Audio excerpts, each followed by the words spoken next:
जी sir, simple सा आ गया। कौन से दो टेस्ट पास होने चाहिए? कॉन्ट्रेक्चुअल कैश फ्लो टेस्ट के साथ साथ बिजनेस मॉडल टेस्ट। नंबर 2,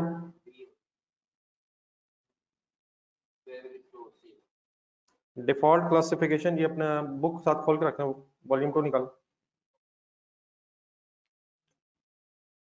दो टेबल, दो फ्लो चार्ट्स।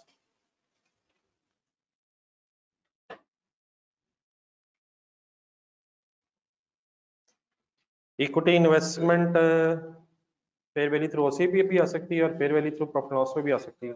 उसका टेबल जरा देखें। बाय डिफॉल्ट क्लासिफिकेशन कौन सी है? Fair value through profit loss है, टेबल के नीचे लिखा भी हुआ शायद। ऑल्टरनेट क्लासिफिकेशन कौन सी है? लेकिन अगर क्वेश्चन बता दे फिर तो आप अकॉर्डिंगली करेंगे, लेकिन अगर ना बताए तो इक्विटी इन्वेस्टमेंट बाय डिफॉल्ट कहाँ जाएगी? P&L में। और ऑल्टरनेटिव, ये मेरे ख्याल लिखा हुआ है शायद कहीं। जी ऑप्शन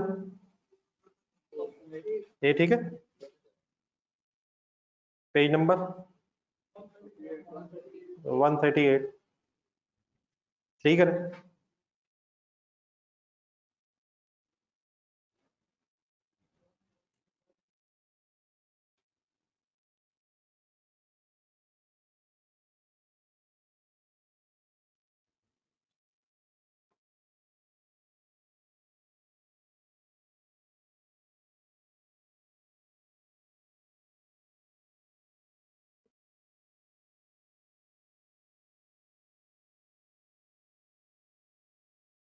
अब ये अलाउड ऑल्टरनेटिव ट्रीटमेंट कौन सा है?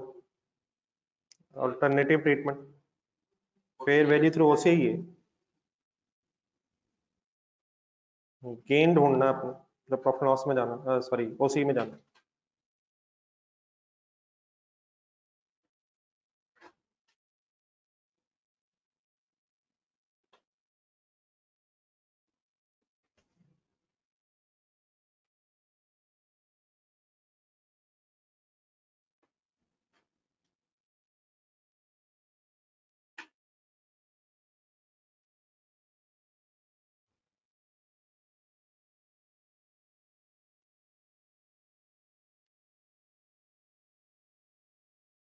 जी online students.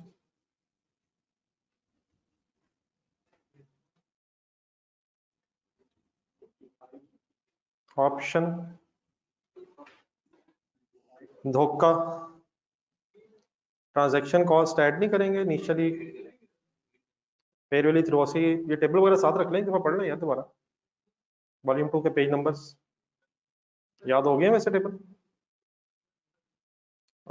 Transaction cost add होगी सर, फेयर वैल्यू थ्रू ओसी है नहीं। ऑप्शन सी ठीक है। Next one.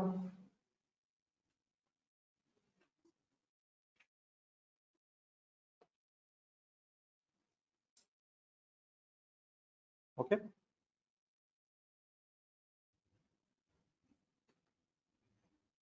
इंडिविजुअली पढ़ें।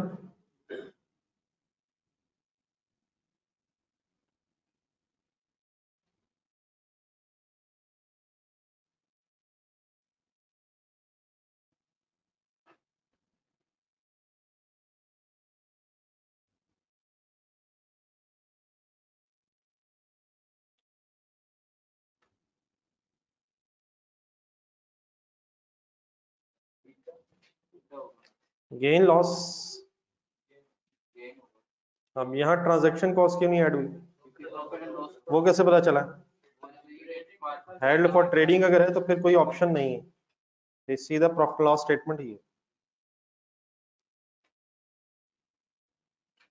ओके 5। अपना आंसर अपने पास रखा करें जरा एक मिनट।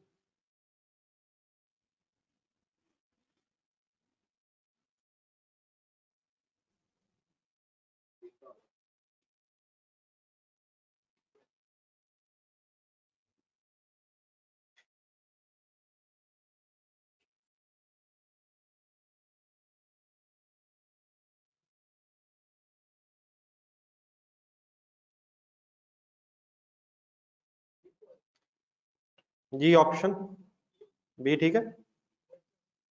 किस केस में प्रॉफिट एंड लॉस में जाना है? फाइनेंशियल लायबिलिटीज अगर मोटाइज कॉस्ट में हो तो फिर कहाँ जाना है ट्रांजैक्शन कॉस्ट में? फिर लेस होना है। फाइनेंशियल लायबिलिटी है यार। प्रॉफिट एंड लॉस अगर फेयर वैल्यू तो प्रॉफिट लॉस है फाइनेंशियल एसेट, तो प्रॉफिट एंड लॉस में जाना है। सी में कहाँ जाना है? ऐड होना है। और डी में भी ऐड होना है। 6 करें।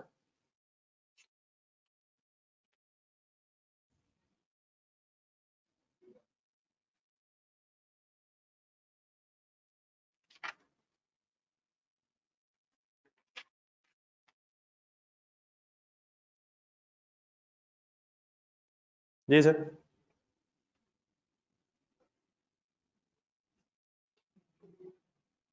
इशूइंग डिबेंचर अंडरलाइन करें। क्या मतलब in issuing debenture? Financial liability है। जी sir. Deducted by default amortise cost ही है इसमें। इसके वजह से फाइनेंशियल लायबिलिटी को मेजर करने के कितने तरीके हैं? कौन कौन से? अगर इसमें भी प्रॉफिट लॉस मेथड है तो फिर मेरा प्रॉफिट लॉस में जाती है। ट्रांजैक्शन कॉस्ट प्रॉफिट लॉस में जाती है। बात नहीं, अगर प्रॉफिट लॉस पे हो तो वरना बाय डिफॉल्ट अमोर्टाइज कॉस्ट पे। 7 करें।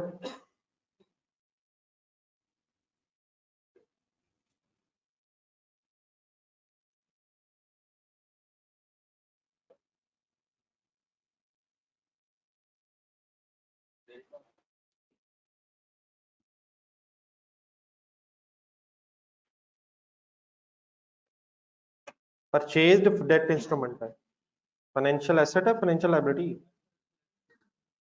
और रखने का इरादा है। ऑप्शन डी ठीक है। थोड़ी सी एक वर्किंग आ रही है लेकिन जल्दी में गलती हो जाएगी। 8।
2 साल बाद की कैरिंग अमाउंट चाहिए।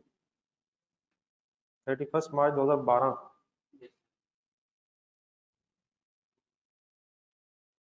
फाइनेंशियल लायबिलिटी है।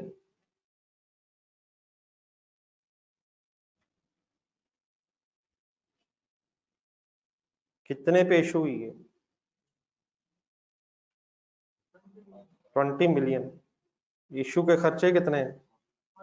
0.5 मिलियन। 13 के एंड पे रिडीम होना है सब्सटेंशियल प्रीमियम पे, इफेक्टिव रेट दिया हुआ। जी ऑप्शन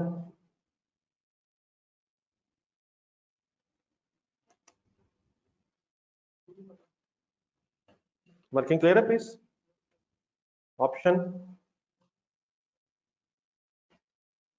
फर्स्ट ईयर के एंड पे अमाउंट मांग रहा है या सेकंड ईयर के एंड पे मांग? जी ऑनलाइन स्टूडेंट्स ठीक है प्लीज डी। इफेक्टिव रेट किससे मल्टीप्लाई होता है? बैलेंस के कॉलम पे। और कूपन रेट किससे मल्टीप्लाई होता है? फेस वैल्यू पे, नॉमिनल वैल्यू पे, पार वैल्यू पे। तो 1 1 ठीक है। चले आगे।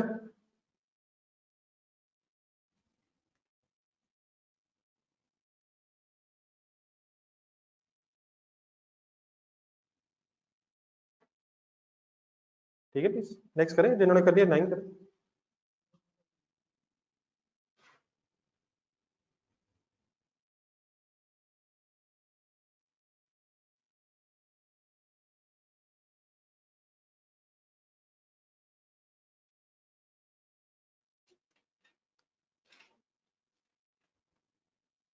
जी ऑनलाइन स्टूडेंट्स 8 हो गया।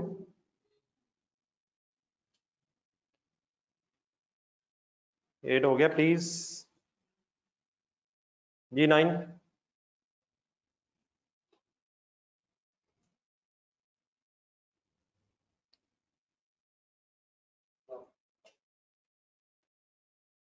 कौन सी इन्वेस्टमेंट है?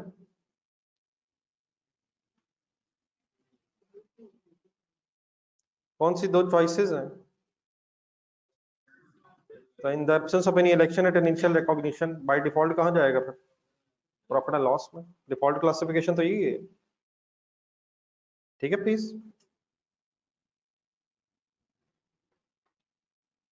10 में फिर वर्किंग है, ढूंढना।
जी एक्चुअल इंटरेस्ट रिसीव कितना होगा?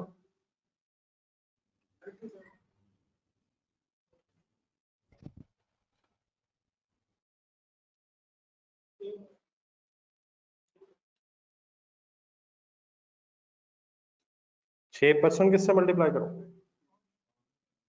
550 समझ आ जाएगा क्या दिया हुआ? 5 लाख क्या है?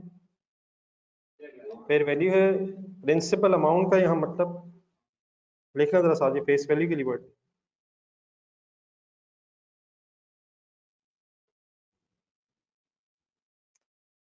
इनिशियली किस पे रिकॉर्ड करते हैं फाइनेंशियल एसेट? अगर हो ये फेयर वैल्यू पे रिकॉर्ड होता है और डिफरेंट हो सकता है फेस वैल्यू से। तो 550 इंटू 6%। वंस अगेन मेरा 2 साल बाद की है। 507 इंटू 8%।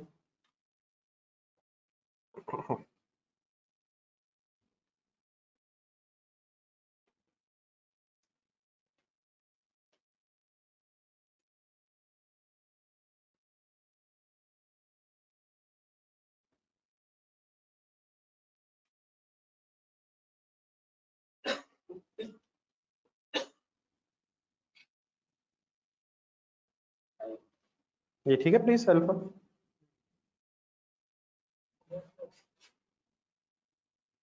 जी ऑनलाइन स्टूडेंट्स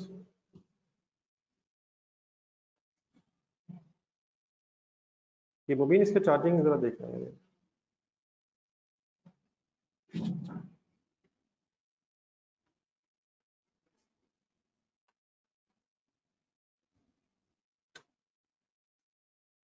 लग गया।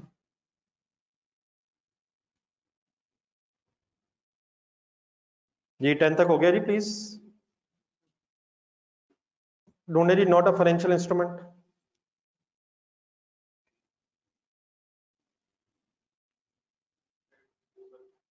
ना करें यार।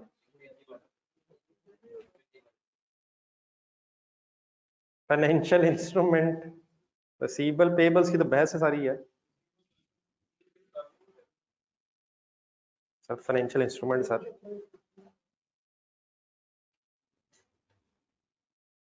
उसका ट्रीटमेंट वहां है लेकिन फाइनेंशियल इंस्ट्रूमेंट तो है रिसीवेबल पेबल। ये बी ठीक है। इन्वेंट्री क्या है?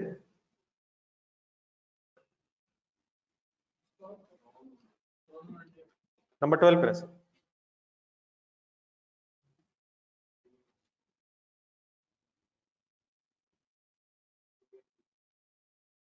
सिंपल है सर।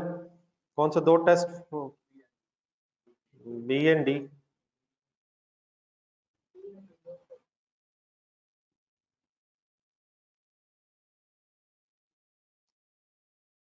नंबर 13।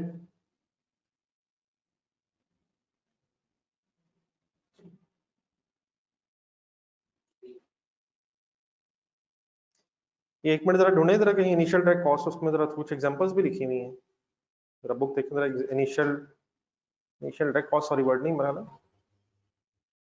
Transaction cost. एक सच पैराग्राफ बना हुआ है, उसमें क्या चीज इंक्लूड है क्या नहीं इंक्लूड है, तेरे को पेज नंबर एक पैराग्राफ सा है।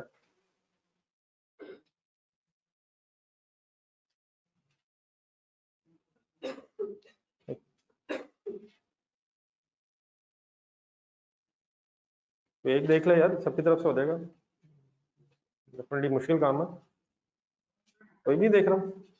एक पैराग्राफ है जिसमें क्या ट्रांजैक्शन कॉस्ट में आना है क्या नहीं आना। ये 137 बता रहे थे किन किन नामों से ट्रांजैक्शन कॉस्ट हो सकती है और कौन सी इंक्लूड नहीं है। मेरे ख्याल एडमिन सेलिंग फाइनेंस कॉस्ट इस तरह के कुछ वर्ड्स भी हैं। है कोई ऐसा? Last line. बहरहाल यहाँ तो नहीं है, मैंने वैसे ही याद करवाया। इस तरह की छोटी छोटी चीजें जरा देख लेनी चाहिए, कोई शॉर्ट क्वेश्चंस एमसीक्यूज टाइप। ये निकल limited is uncertain of how to treat professional fees. क्या मांग रहा है? Not capitalize as part of initial cost of asset. Patent अगर खरीदा IAS 38 में तो ऐड करेंगे।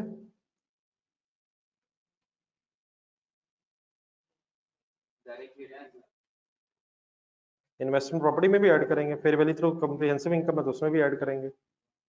डी में क्या करेंगे? 14 करेंगे।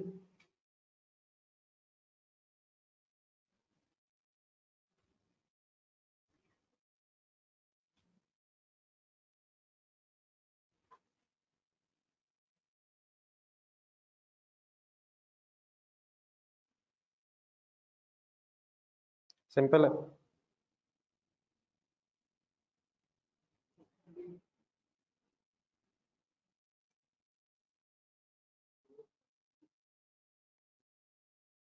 ऑप्शन रिडीमेबल प्रेफरेंसेस क्या चीज है? लायबिलिटी है और उसका डिविडेंड प्रॉफिट एंड लॉस में कहा जाता है? Financial charges. 15।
जी इक्विटी इन्वेस्टमेंट है।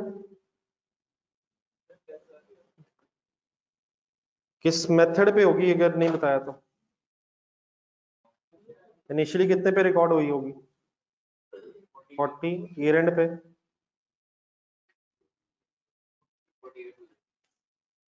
48। इसमें एक अगली लाइन भी दी, अगर बेचेंगे तो 5 लाख ब्रोकर कमीशन इनकर होगा। हाँ जी, आइए पर ये अप्राइस 9 में सिर्फ फेयर वैल्यू की बेस पे है। ये fair value less cost of sale वाली बहस नहीं है। कैरिंग अमाउंट 40 होगी और फेयर वैल्यू से कंपैरिजन करना है, फेयर वैल्यू में से कॉस्ट ऑफ सेल लेस नहीं करनी। ठीक है, तो 8 कहाँ जाएगा? 48 पे एसेट आ जाएगा और 8 प्रॉफिट लॉस में जाएगा। ऑप्शन बता दें। बी ठीक है, बी या सी? B sorry, profit loss 16।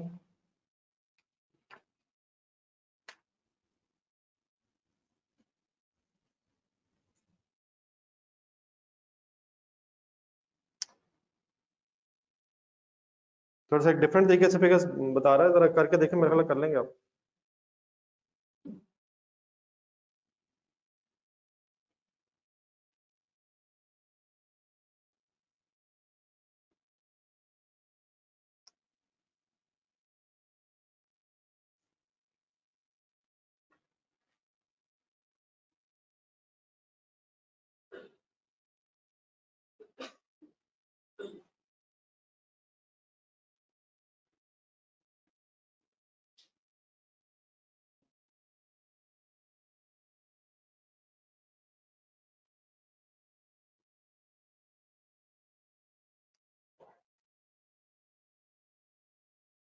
ये फेयर वैल्यू दे नहीं रहा, फेयर वैल्यू कैलकुलेट करने के लिए कोई इंडेक्स दे रहा है, तो ट्राई हो सकती है फेयर वैल्यू कैलकुलेट करने के लिए।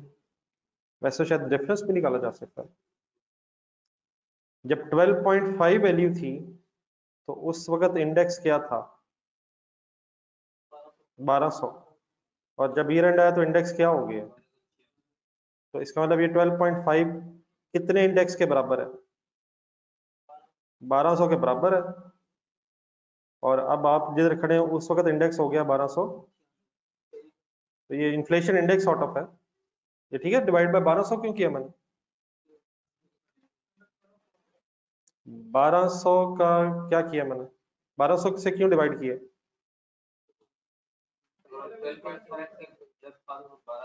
12.5 1200 के बराबर है।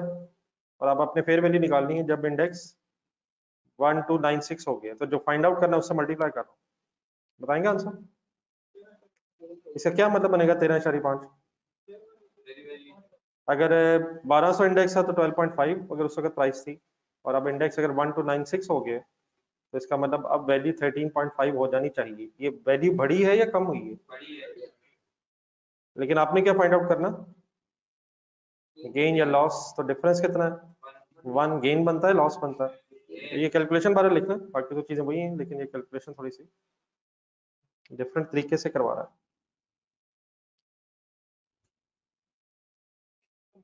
ये ठीक है बेटा, ऑनलाइन स्टूडेंट्स 16 17 करें। अब ये वर्किंग्स वाले हैं 2-3 जरा, ये करें कंप्लीट 17 से 20 तक।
जी अब साहब 17 का आंसर ठीक है भाई।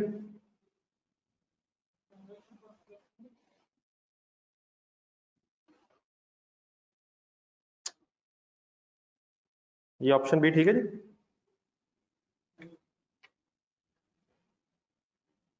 17 हो गया नहीं?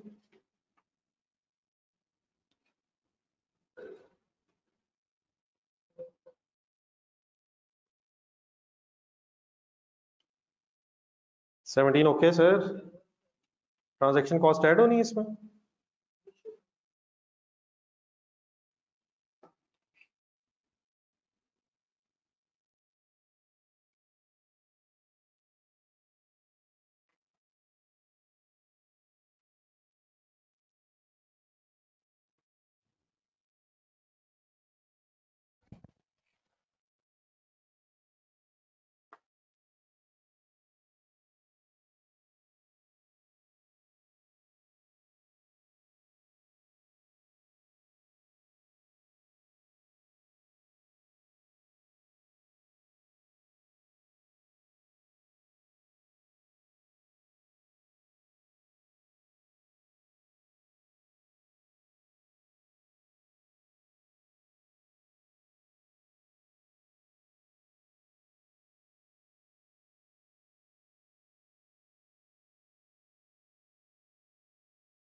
जी 18 का आंसर।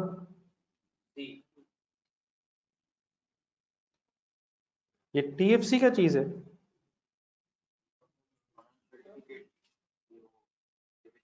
इक्विटी इंस्ट्रूमेंट है, डेट इंस्ट्रूमेंट है? डेट है, लोन है। ये एसेट है, लायबिलिटी है? टीएफसी एसेट है, लायबिलिटी है? अगर खरीदा है तो एसेट है, इशू किया तो लायबिलिटी है, डिबेंचर की तरह। जी 18 का आंसर सी ठीक है।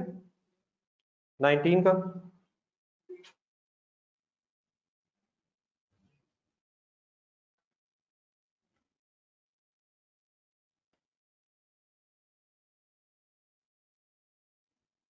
करने पे 20 तक करना।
जी सर 17 का आंसर। 17 बी ठीक है। 18 का? सी कौन सा कर रहे हैं? करें कंप्लीट कर रहे हैं 20, 19 और 20 फाइनल कर रहे हैं।